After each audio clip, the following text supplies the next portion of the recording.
Deputado Thaí Silva, que está aqui desde ontem, seja bem-vindo a esta casa, bom retorno, ok? Muito obrigado. Deputado Sargento Soares, Vossa Excelência tem até o tempo de até 10 minutos para a sua fala. Muito obrigado, presidente, pela sua calorosa acolhida. Cumprimentar os demais colegas deputados aqui presentes, todos que nos acompanham pela TV da Assembleia e pela rádio digital, assim como aqui presente na tarde desta quarta-feira.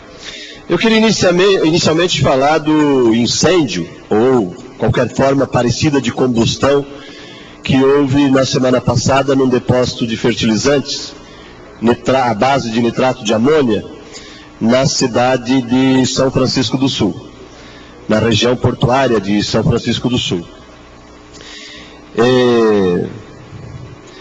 Fazendo uma reflexão a respeito da nossa defesa civil, que mereceu aplauso, porque na semana anterior conseguiu prevenir, e informar, divulgar sobre as fortes chuvas que haveriam no estado, de forma que os efeitos de toda aquela chuva foi bem pequeno se comparado a episódios anteriores, mas que na semana seguinte, nessa questão do incêndio em São Francisco, aconteceu o contrário. Foi pega completamente desprevenida, assim como os demais órgãos públicos do Estado. A Defesa Civil começou dizendo que era tóxica, a fumaça. Depois disse que não era mais. Depois voltou a dizer que era, como se fosse possível existir alguma fumaça não tóxica. Ainda mais queimando um produto químico, nitrato de amônia. Bombeiros, por isso, sem orientação, foram para lá, inclusive alguns hospitalizados, em virtude da intoxicação. Portanto, não é nem para criticar ninguém em especial, mas para que o Estado, as suas instituições, reflitam sobre os riscos que cercam a nossa sociedade. Fazendo a reflexão também acerca da dificuldade de se aprovar nessa Casa Legislativa o PL 65 de 2013, que está aqui e era para ter sido votado ainda antes do recesso de inverno. E ficou para depois. Ficou para depois porque o PIB de Joinville e da região norte do estado veio para cá mais uma vez, desta vez para não deixar votar. Eu quero ler, nesta oportunidade, uma nota do jornalista Carlos Damião, com quem tive a alegria e a honra de estudar junto algumas disciplinas na Universidade Federal de Santa Catarina, na década de 90. O título desta nota do Carlos Damião, no jornal Notícia do Dia de hoje, é o seguinte: Faturando com o Desastre. Que bom que vários órgãos públicos estão interessados, até voluntariamente, em saber o que ocorreu em São Francisco do Sul na semana passada. Contei ontem pelo menos 10 órgãos dispostos a averiguar as causas e a determinar responsabilidades. Melhor seria, sem dúvida, que todos se empenhassem em adotar posturas preventivas, para evitar a repetição de um episódio ambiental tão danoso. Aliás, que fim levou o projeto que dava poder de polícia ao Corpo de Bombeiros Militar de Santa Catarina? Continua na Assembleia Legislativa emperrado graças às forças ocultas que pressionam deputados a aceitar influências de entidades privadas e partidos políticos quanto à votação de matéria tão relevante. Aliás, é muito curioso que tal incêndio químico tenha ocorrido em São Francisco do Sul, cidade situada justamente na região onde funciona o Corpo de Bombeiros Comunitário mais poderoso do Estado. Se perguntar não ofende, por que não fiscalizaram o tal galpão da Global Logística e Transportes antes do desastre ambiental? Bombeiros, sejam voluntários, comunitários ou militares, não podem se sujeitar a interesses políticos ou empresariais. Eu acho que o nosso amigo Carlos Damião deixa aqui a dica, a informação. Por que não se dá poder ao bombeiro público de Santa Catarina para que nem um depósito de produto químico possa ser armazenado de forma clandestina, uma imensa empresa, milhares de toneladas de produto químico armazenado sem autorização. Os bombeiros não sabiam como agir, porque sequer sabiam inicialmente o que tinha lá dentro.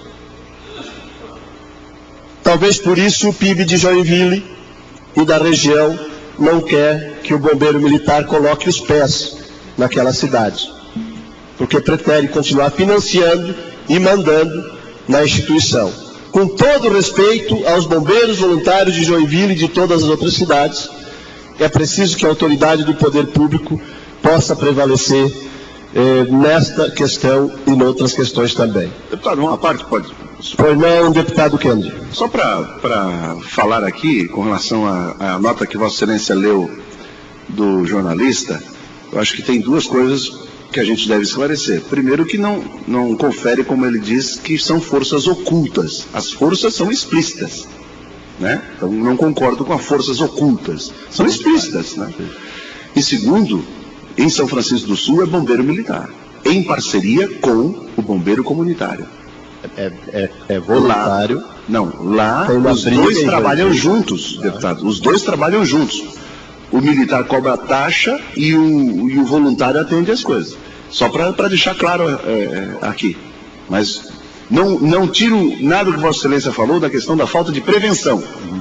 Sabe? E infelizmente a gente trabalha só a recuperação. Nós não temos o conceito de preventivo no Brasil. Muito obrigado.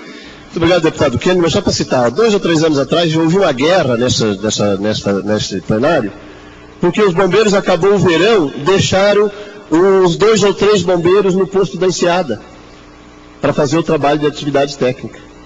Teve aqui, nesta Assembleia mesmo, uma rebelião. Eu achei que tinha uma guerra civil lá no norte, e era isso. Né? Então, esse é um elemento que precisa ser colocado. Está o bombeiro militar lá hoje, mas o voluntário que está instalado historicamente lá, e até hoje resistindo à presença dos militares na cidade. Mas digo, não é para fazer esse conflito entre militares e não militares, que ambas as instituições são importantes. Agora sim, o poder público precisa assumir a responsabilidade. E o projeto de poder de polícia, a instituição pública é absolutamente necessário. Por fim, eu queria usar a maior parte desse tempo de 10 minutos para falar da expulsão do PDT, da nossa fidelidade aos princípios programáticos, que chocou com as alianças fisiológicas da direção estadual do PDT, e por isso a expulsão. Se por um lado isso indigna, por outro honra e também liberta. Queria também agradecer todas as manifestações de apoio vindas nos últimos dias de mais diversos setores, não só gente que é da nossa relação, ou que fez campanha, ou que vota no Soares, mas de diversos setores da sociedade, pessoas do povo, pessoas da sociedade, personalidades públicas, muitos inclusive pedetistas. Aqui um conjunto de pequenas notas de apoio, em mais de 30 páginas pelas redes sociais, só de ontem para hoje. Outras personalidades, Sindicato dos Hotéis, Bares e Restaurantes de Balneário Camboriú, diversos pedetistas, que não vou citar o nome de nenhum, inclusive, porque lá prevalece o método da caça às bruxas, ou da caçada da bruxa. Então, não vou citar nenhum pedetista das dezenas que fizeram contato, se solidarizando com este parlamentar. A nota do ex-senador, ex-deputado federal, Jairson Barreto, que espero que amanhã eu tenha a oportunidade de lê-la na íntegra, que foi uma figura, e é uma figura histórica da sociedade catarinense, uma personalidade da mais absoluta confiança do povo catarinense, não obstante diferenças políticas, ideológicas existentes, que não foi governador do estado em 82 por 12 mil votos. E eu me sinto muito honrado por ter uma nota de apoio, de solidariedade deste grande personagem da história do estado de Santa Catarina, companheiro e, posso assim dizer, Jairson Barreto. A filiação no PSOL é um caminho natural para a gente continuar fazendo o trabalho que temos feito aqui nos últimos 7 anos, e digo, para fortalecer este trabalho de reaglutinação do bloco de forças sociais que lutam e que precisam lutar e organizar mais que lutam pela transformação da sociedade catarinense brasileira e transformando essa sociedade numa sociedade efetivamente livre, igualitária e fraterna, que entendemos que só é possível na sociedade socialista. Muito obrigado. Obrigado, deputado Sargento Maurício Soares, líder da bancada do PSOL aqui nesta casa. Próximo inscrito, por um tempo de até 10 minutos, em breves comunicações.